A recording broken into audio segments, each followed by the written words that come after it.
கேடி நேயர்களுக்கு வணக்கம். நான் உங்க ஷெஃப் தீனா. சுவையும் ஆரோக்கியம் இருந்த கமகம சமையல இன்னைக்கு நம்ம பார்க்க போது அதே சாப்பாடு சட்டுன்னு ஒரு ரெசிபி பார்க்க போறோம். அந்த ரெசிபி எனக்கு என்ன? கும்புலாவ்.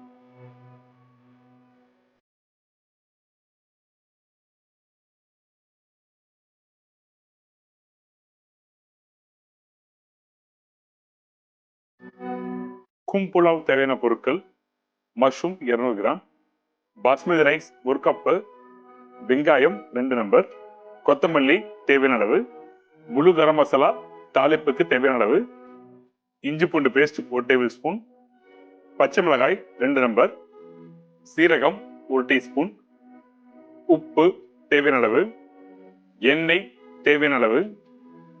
இப்போ இந்த கும்புலாவுக்கு தேவையான பொருட்கள்லாம் பார்த்துருப்பீங்க.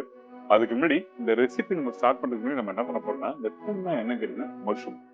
இந்த மஷ்ரூம் வச்சு சட்டுன்னு பண்ணிடலாம். நார்மலா வீட்டில் நீங்க பண்ணும்போது மஷ்ரூம் வச்சு நீங்க எந்த ஒரு ரெசிபி பண்ணாலும் நல்ல டேஸ்ட் நல்லா ஃபிளேவர் நல்லது. அந்த மாதிரி தான் இந்த மாதிரி சிம்பிளா பண்ற ரைஸ் ரெசிபிக்கு வந்து மஷ்ரூம் யூஸ் பண்ணி பண்ணும்போது ரொம்ப நல்லா இருக்கும். வீட்டில் பார்த்தீங்கன்னா பேசிக்கா நம்ம வீட்டில் இருக்க பொருள் வச்சு பண்ண போறோம். அதாவது வெங்காயம், இஞ்சி பூண்டு பேஸ்ட், பட்டை லவங்கம், ஏலக்காய், சீரகம், கொஞ்சம் கொத்தமல்லி, அவ்வளவுதான். நீங்க அதிகபட்சம் இந்த மாதிரி ரெசிபி நீங்க வீட்டில் பண்றதுக்கு ஒரு 10 நிமிஷம், அப்படி இல்லைன்னா ஒரு 12 இருந்து ஒரு 10 நிமிஷம் ஆகும், அவ்வளவுதான். இப்போ நம்ம என்ன பண்றோம்னா, இந்த குக்கர்ல வந்து தேவையான அளவுக்கு நம்ம எண்ணெய் யூஸ் பண்ணிருக்கோம். ரீஃபைண்ட் ஆயில் தான் யூஸ் பண்றேன். எண்ணெய் கொஞ்சம் சூடான பிறகு நம்ம என்ன பண்றோம், தாளிப்பு. அந்த தாளிப்பு ரொம்ப ரொம்ப முக்கியம் நீங்க வீட்டில் பண்ணும்போது. இதுல சீரகம், பட்டை லவங்கம், ஏலக்காய், இஞ்சியை தாளிப்பா போறோம். எதுக்காக கேட்டீங்கன்னா, நீங்க இந்த மாதிரி ரைஸ் ரெசிபியோட கொஞ்சம் நல்ல ஃபிளேவர் வேணும்னுச்சுன்னா அந்த தாளிப்பு ரொம்ப முக்கியம். ஸோ அதுக்காக நம்ம என்ன பண்றோம், இந்த சீரகத்தை தாளிப்பா நம்ம போடுறோம். ஃபர்ஸ்ட் இந்த சீரகம் போட்ட உடனே பாருங்களேன், நல்லா டப்பு டப்பு நல்லா பொரிஞ்சு வரும்ல. இந்த மாதிரி பொரிஞ்சு வர டைம்ல நம்ம என்ன பண்றோம், அடுப்போட ஃபிளேம் வந்து கொஞ்சம் கம்மி பண்றோம். இதுக்கப்புறம் நம்ம கிட்ட இருக்க பட்டை, பிரிஞ்சி இலை, 2 ஏலக்காய், 2 லவங்கம். அதிகமா நீங்க போட அவசியமே இல்லை, கொஞ்சமா போடுங்க. இதுக்கப்புறம் கட் பண்ணி வச்சிருக்க இந்த வெங்காயம். இதோட காரத்துக்கு வந்து நம்ம என்ன பண்றோம், ஒரு 2 பச்சை மிளகாய் போடுறோம். இதெல்லாம் போட்ட பிறகு ஒரு 2 செகண்ட் லைட்டா வதக்குங்க. ரொம்ப நேரம் குக் பண்ண வேண்டிய அவசியம் இல்லை. புலாவ் வந்து நீங்க 2 விதமா குக் பண்ணலாம். இந்த மசாலா புலாவ் அப்படி சொல்லும் போது என்ன பண்ணுவோம் கேட்டீங்கன்னா, இந்த புலாவ் நீங்க பண்ணும்போது வந்து கொஞ்சம் கலர் மாறணும் அப்படின்னா அந்த வெங்காயத்தை வந்து நல்லா வதக்கிட்டு பண்ணலாம். இதே புலாவ் வந்து கொஞ்சம் கலர் வரணும், கொஞ்சம் லைட் ஒயிட் கலர் வந்து நல்லா இருக்கும் அப்படி ஃபீல் பண்ணினா, அப்போ இந்த வெங்காயம் வந்து கலர் மாறக்கூடாது. எதுக்காகன்னா, அந்த வெங்காயம் கலர் மாறினா தண்ணி ஊற்றி குக் பண்ணும்போது அந்த வாட்டரோட அந்த கலரும் வந்து மாற ஆரம்பிக்கும். அதான் விஷயம், வேற எதுவுமே இல்லை. இதுக்கப்புறம் இந்த கட் பண்ணி வச்சிருக்க இந்த மஷ்ரூம் நல்லா கிளீன் பண்ணிட்டு அதுக்கப்புறம் யூஸ் பண்ணுங்க. ஸோ இந்த மஷ்ரூம் போட்டாச்சு. இதுக்கப்புறம் உப்பு தேவையானது. இதோட அரைச்சு வச்சிருக்க இஞ்சி பூண்டு பேஸ்ட். சரிங்களா? இந்த இஞ்சி பூண்டு பேஸ்ட் இந்த மாதிரி புலாவ் ரெசிபிக்கு, அதுவும் பர்டிகுலரா ரைஸ் ரெசிபிக்கு நம்ம பண்ணும்போது பிரியாணிக்கு வேற இஞ்சி பூண்டோட அளவு வந்து வேற மாறும், புலாவுக்கு வந்து மாறும். இந்த மாதிரி புலாவுக்கு பார்த்தீங்கன்னா பூண்டோட அளவு வந்து அதிகமா இருக்கும். அதாவது கார்லிக்கோட அளவு வந்து அதிகமா இருக்கும். 7 மடங்குனா 3 மடங்கு வந்து என்ன, இஞ்சி தான் இருக்கணும். இது எதுக்காக பர்டிகுலரா சொல்ற கேட்டீங்கன்னா, உங்களுக்கு அந்த கார்லிக் ஃபிளேவர் தான் நல்லா எடுத்து கொடுக்கும். அந்த இஞ்சோட குவான்டிட்டி அதிகமானா என்ன ஆகும்னா, அந்த காரத்தோட தன்மை அதிகரிக்கும் போது அப்போ வந்து டேஸ்ட் மாறும். சில பேருக்கு லஞ்ச்ல ரைஸ் ரெசிபி இந்த மாதிரி பண்ணி முடிச்ச பிறகு ஒரு 1 hour 2 hour கழிச்சு சூடு ஆறுன பிறகு சாப்பிடும் போது என்னன்னா அந்த இஞ்சி ஃபிளேவர் தான் பிடிக்காது. ஸோ அதனாலதான் நம்ம இந்த மாதிரி ரெசிபிக்கு பர்டிகுலர் என்ன பண்றோம், இஞ்சோட அளவை கம்மி பண்ணி போறோம். இதுதான் விஷயம். சரிங்களா? இப்போ இதெல்லாம் போட்ட பிறகு சும்மா லைட்டா அப்படி போட்டு நல்லா மிக்ஸ் பண்ணுங்க.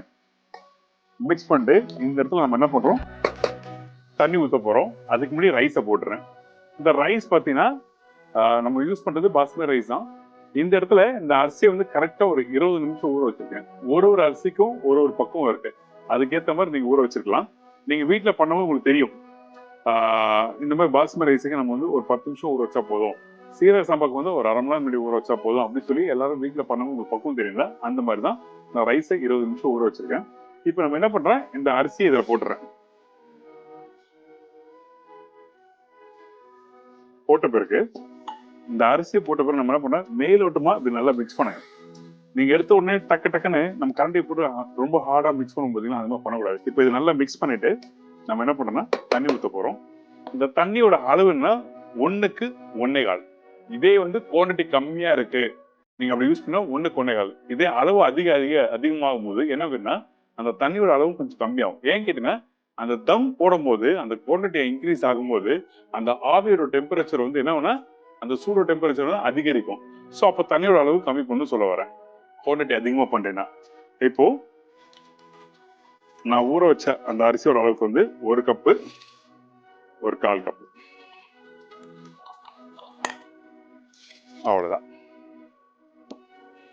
இதோட நம்ம என்ன பண்றோம்னா இது எல்லாத்தையும் நல்லா மிக்ஸ் பண்றோம். கொஞ்சம் கொத்தமல்லி மேல போட்டு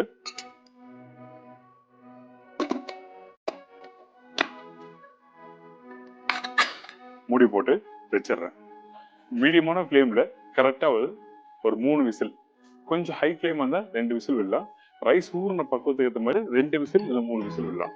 இப்போ கொதிக்கட்டும், நான் அதாவது நல்லா வேகட்டும், அதுக்கு பிறகு ஓப்பன் பண்ணி காட்டுவேன். ஒரு சூப்பரான ஒரு கும்பலாக ரெடி ஆயிடும். இப்போ பார்த்தீங்கன்னா கரெக்டாக ஒரு 3 விசில் விட்டு ரெடியா இருக்கு. இப்போ குக்கர் ஓப்பன் பண்ணி பார்க்கலாம்.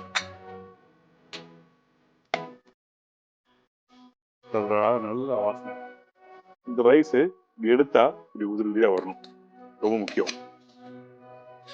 ரொம்ப சிம்பிள், ரொம்ப ஈஸியான ஸ்டைல்ல இன்னைக்கு இந்த கும்பலாம் கும்னா மஷ்ரூம். இப்போ இந்த மஷ்ரூம் பதிலாக நீ வேற எதனா காய்கறி போடலாம், கண்டிப்பா போடலாம். பச்சை பட்டாணி போடலாம், மிக்ஸி சூட் போடலாம், இல்ல ஸ்வீட் கார்ன் போடலாம், இல்ல வெந்தயக்கீரை, ஃப்ரெஷ்ஷான வெந்தயக்கீரை இதுல போடலாம். இன்னும் நல்லா ஃபிளேவர் இருக்கும். இப்போ இந்த ரெடியான ரைஸை பார்த்தீங்கன்னா நான் அப்படியே எடுத்து இந்த பிளேட்ல நான் ட்ரான்ஸ்ஃபர் பண்றேன்.